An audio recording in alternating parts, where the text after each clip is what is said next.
Hold on, OPS முகாம் இப்போ மொத்தமா காலியாகிடுச்சு. The final flow.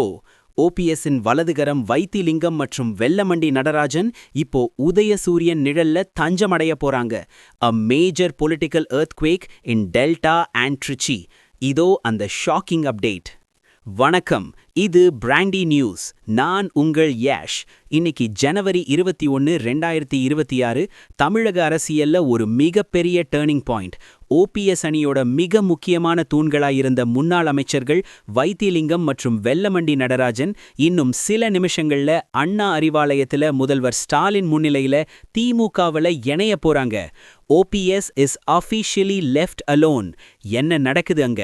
Let's break the story. The Delta Kings resignation. Vaithilingam திமுகவில் இணையிறது சாதாரண விஷயம் இல்ல. The resignation. ஒரத்தநாடு எம்எல்ஏவா இருக்கிற வைத்திலிங்கம் தனது பதவியை இப்போ அதிரடியா ராஜினாமா செஞ்சுட்டு தான் திமுகவுக்கு வர்றாரு. A bold sacrifice for a new beginning. The list of joiners. Vaithilingam மட்டும் இல்ல, முன்னாள் அமைச்சர் வெல்லமண்டி நடராஜன் மற்றும் குன்னம் ராமச்சந்திரன் ஆகியோரும் தங்களோட ஆயிரக்கணக்கான ஆதரவாளர்களோட இப்போ அறிவாலயத்துல குவிஞ்சிருக்காங்க. The strategy.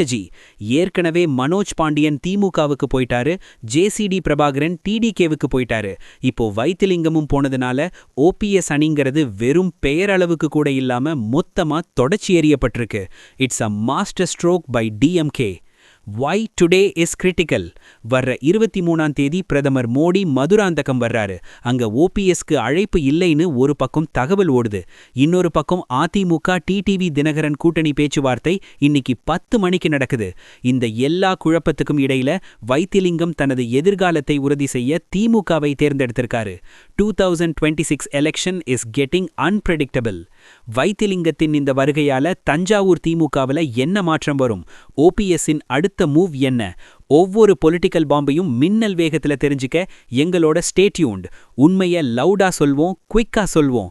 This is Yash signing off. Keep watching. Bye bye.